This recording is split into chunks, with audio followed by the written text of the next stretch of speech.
Você já ouviu falar no termo uso indevido de drogas?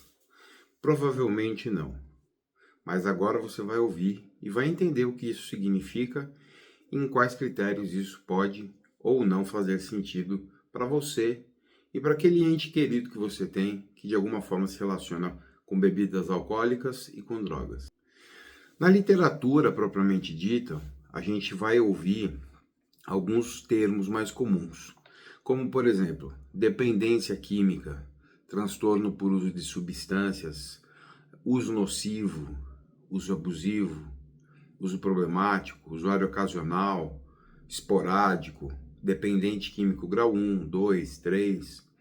Então hoje a gente, dentro da área da dependência química, a gente não existe mais essa dicotomia. Uso, tá bem, não uso, tô mal. Não existe mais isso. Existem padrões e esses padrões de dependência química, que eu vou falar em alguns vídeos, uma série de vídeos que eu vou postar, eu vou falar sobre esses padrões. E hoje eu vou falar sobre esse tema tão intrigante, né? Que é o uso indevido de substâncias, ou podemos chamar, que na literatura nós vamos ver como o uso nocivo. O indivíduo que faz uso nocivo, ele é dependente químico? A resposta é não, não é dependente químico. Muitas vezes o dependente químico, ele tem um uso continuado e ele se enquadra na dependência química porque ele atende a critérios diagnósticos é, que a gente que faz, nós profissionais, nos dirigem, né? Esses critérios nos direcionam, né? Nos dão habilidades profissionais para que a gente caminhe em direção ao diagnóstico de dependência química. Não é porque usa substância que já é dependente químico. Infelizmente, o senso comum tende a taxar qualquer indivíduo que se relacione com uma substância química como dependente químico. E não é verdade. Isso não é bem assim. É necessário a informação, o conhecimento, para que você realmente possa caminhar por um trilho reto, em linha reta, nessa temática que é tão complexa que é a dependência química. Qual a diferença do uso indevido de drogas ou do uso abusivo de drogas? O indivíduo que faz uso abusivo de drogas, ele não é um dependente químico. Muitas vezes, na maior parte das vezes. Por quê? Porque esse indivíduo, muitas vezes, ele tá lá, ele tá numa festa, numa viagem com os amigos, com a namorada, ou tá num luau. Esse indivíduo trabalhou o ano inteiro, cansou, fez compra, fez hora extra, acordava às 6 horas da manhã todo dia. E esse indivíduo responsável, suprindo com as necessidades da família, fazendo tudo certinho. Aí chega uma vez ali, depois do ano novo, do Natal e do ano novo ali, passa 3, 4 meses, ele tem um porre. Ah, foi lá num aniversário, tomou um porre. Só que esse porre aí, ele bateu o carro, ele num ato de impulsividade por causa do álcool, de alguma substância que ele usou ali, esporadicamente, ele deu um tapa na namorada, ou ele bateu o carro, ou ele discutiu com o sogro. Aí passa aquele efeito e aí pede desculpa para todo mundo, mas o cara é uma referência, tem um comportamento muito bom, é um cara que está sempre de bem com todo mundo, a galera não leva em consideração, a família não leva em consideração. Aí passa mais 7 meses, esse indivíduo não faz uso nenhum, volta, vai lá, trabalha, estuda, se forma, faz o papel de marido, de pai muito bem feito, vive bem organizado, sempre cheiroso, estudioso, enfim. Aí, final do ano, chegou outro final do ano, no Natal o cara toma umas bebidas, um vinho, champanhe, toma outro porre, aí no ano novo vai, toma mais um porre, aí, então assim, o que acontece? A gente tem o usuário nocivo como algo que vai além, que é mais comum do que a própria dependência química. Existem muito mais usuários nocivos do que dependentes químicos, tá? Só que ficou muito comum no mundo que nós vivemos hoje chamar qualquer indivíduo de dependente químico. Por exemplo, um paciente que está numa clínica de recuperação. É dependente químico? Não, não são todos que são. Tem muitos que são usuários problemáticos que vieram para a clínica porque durante um uso problemático, com presença de compulsão, esse indivíduo cometeu algum crime, ou esse indivíduo fez alguma coisa muito errada, esse indivíduo agrediu o pai, esse indivíduo ficou violento, sofreu um acidente, e vem para a clínica muitas vezes para permanecer alguns meses na clínica, para ficar bem, desintoxicar, se conscientizar, conseguir reparar alguns danos, e depois ele retorna à sociedade, mas sem o diagnóstico de dependência química. Para a gente falar que um paciente tem uma dependência química, ele tem que apresentar alguns critérios, que são eles: compulsão e obsessão, danos em todas as áreas da vida, ou em muitas áreas da vida, síndrome de abstinência, tolerância e fissura. Então, se o indivíduo apresenta esses sinais, a gente pode trabalhar com a possibilidade de uma dependência química, mas isso vai depender muito de um estudo de caso. Mas imagina você que esse indivíduo, ele sabe que quando ele bebe ou ele usa alguma substância, ele sabe que ele fica violento, mas mesmo assim ele usa. Mesmo que ele use uma vez, 2 vezes no ano, ou até 3 vezes no ano. Ele sabe que ele agride a esposa, ele fica agressivo, violento. Ele muitas vezes ele bebe, ele quer ir andar de carro, ele quer dirigir bêbado. Ele bebe, ele quer arrumar briga na rua. Ele bebe, ele quer andar armado. Então esse relacionamento com a substância, com o álcool no caso, é um relacionamento nocivo, um relacionamento que expõe o indivíduo a diversas situações de altíssimo risco que podem fazer com que esse indivíduo perca a vida num momento de uso. E o uso nocivo também, ele acaba em alguns contextos sendo mais perigoso, porque o que acontece? Você imagina que o dependente químico, ele está todos os dias ali fazendo seu uso pontual. Todos os dias ele usa aquelas doses de droga. Porque também não é todo dependente químico que rouba, se prostitui, e eu vou falar disso em outros vídeos. O indivíduo lá, o cara dependente, ele está todo dia usando suas doses de crack, ou de cocaína, ou de álcool, o que for. Então o organismo dele, assim, é como se o organismo criasse um equilíbrio no funcionamento do organismo com a presença da droga, do álcool, da droga. E tá tudo bem, o corpo funciona. O corpo, é como se o corpo se acostumasse. Isso a gente vai chamar de tolerância. Então o corpo já tolera aquilo, tá aqui, tá tudo bem. Eu não ligo dessa substância tá aí. Imagina isso. Mas o usuário nocivo não é assim. O usuário nocivo é diferente. O usuário nocivo, o que ele faz? Ele fica meses sem beber. 4, 5, 6 meses. E quando ele bebe muito. Mas ele bebe muito mesmo. Quando eu falo muito, eu estou falando coisa de 50 latas de cerveja ou 50 long necks em um dia, 2, 3 garrafas de vinho e meia garrafa de uísque ou uma garrafa de uísque. Beber muito mesmo, tipo em um final de semana o cara bebe tudo isso aí. Qual é o perigo aí? Os efeitos agudos. Esse organismo está há 6, 7 meses sem ser exposto a essa substância e de repente ele recebe uma bomba de álcool. E esse organismo então, ele não compreende, ele não entende aquilo. E aí a gente tem um risco muito grande de muitos problemas de saúde que podem ocorrer, dos efeitos agudos da substância. Então o indivíduo ele pode morrer muito mais facilmente do que um dependente químico. Eu até costumo falar como exemplo, né, na pandemia, poucos indivíduos moradores da Cracolândia morreram. Mas por que isso acontece? Isso também é tema para um próximo vídeo. A grande questão é que o organismo do dependente que está usando todo dia está acostumado com a presença da substância. Do usuário nocivo, não.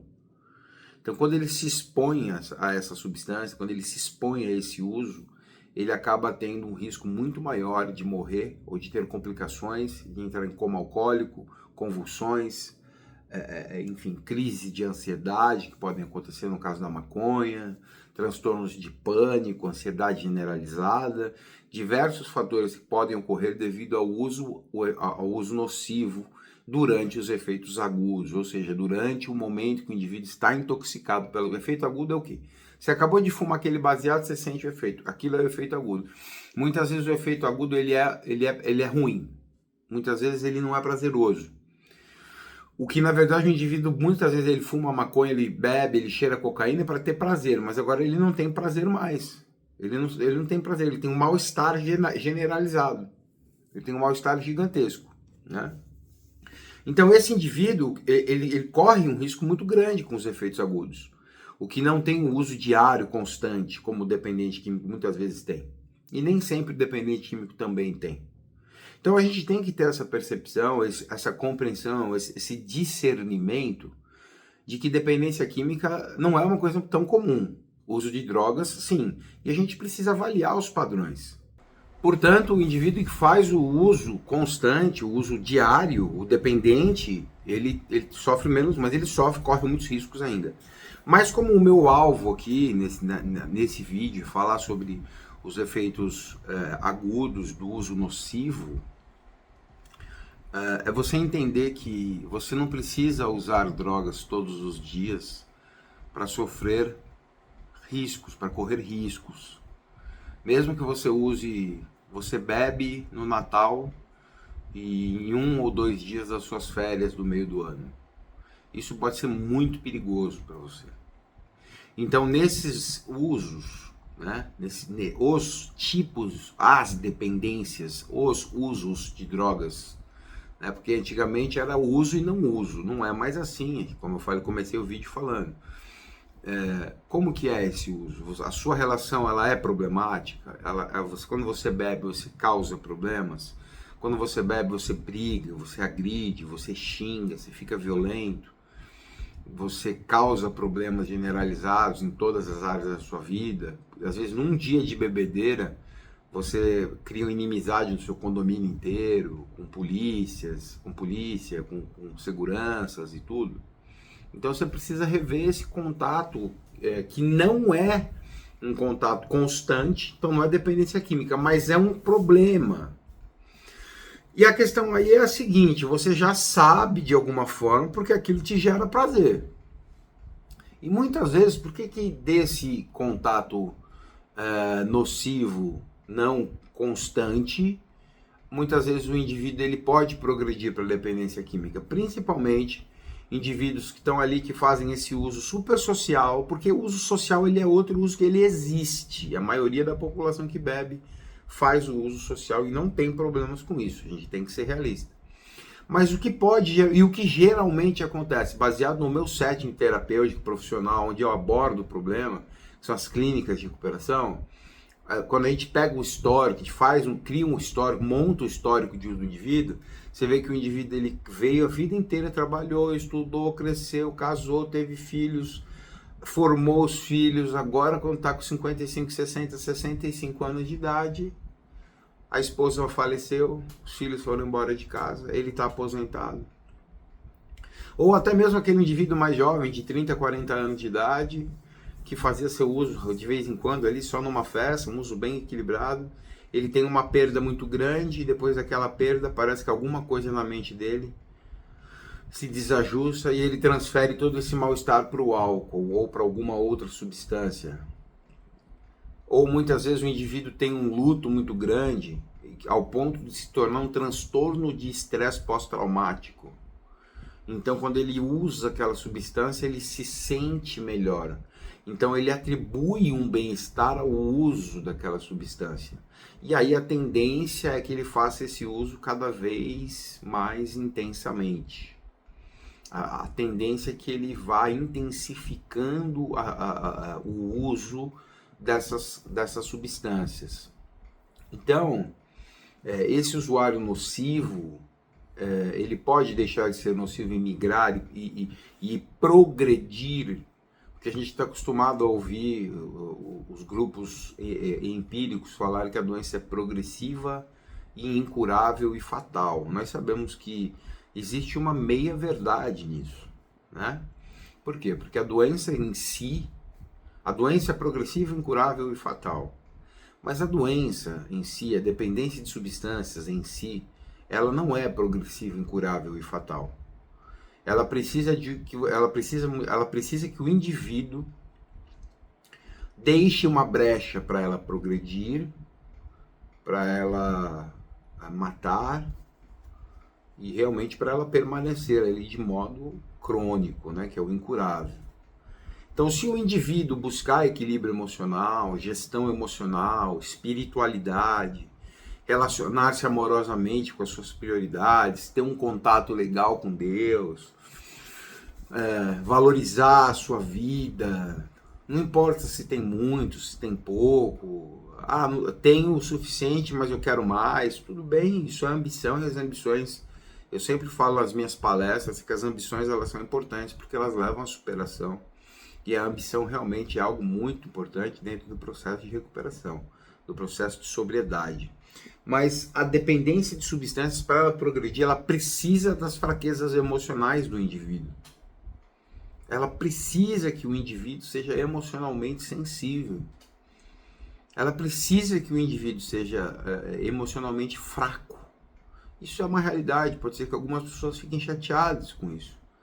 Mas eu sou experiente como profissional há mais de 20 anos e como dependente químico em recuperação há 20 anos também.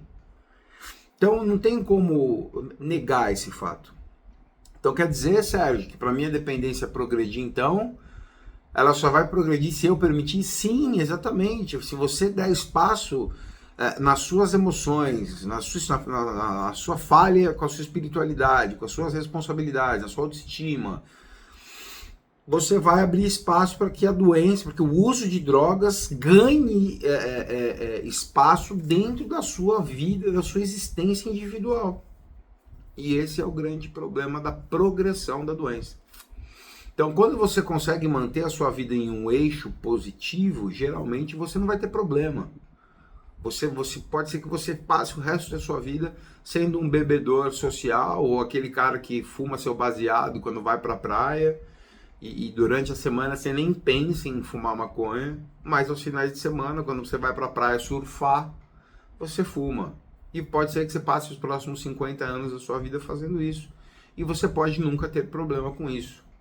Por mais que eu seja frontalmente contra, eu enquanto profissional, eu seja frontalmente contra o uso das drogas, eu sou profissional contra o uso de drogas. Eu não armo um cavalo de batalha com ninguém, eu não arrumo guerra com ninguém. Tem pessoas e profissionais que abordam o problema de outra forma. Né, que acreditam que dá para reduzir droga, que dá para diminuir substância, e não é nem redução de danos, isso, redução de danos é uma política, é outra coisa. Né, dá para você usar uma cerveja sem álcool, dá para você, você vai beber, cara, então faz o seguinte, faz uma refeição legal, come bastante gordura, porque bastante carne, proteína, né, uns pedaços de bacon, porque a gordura ela cria uma camada no estômago, dificulta a absorção do álcool.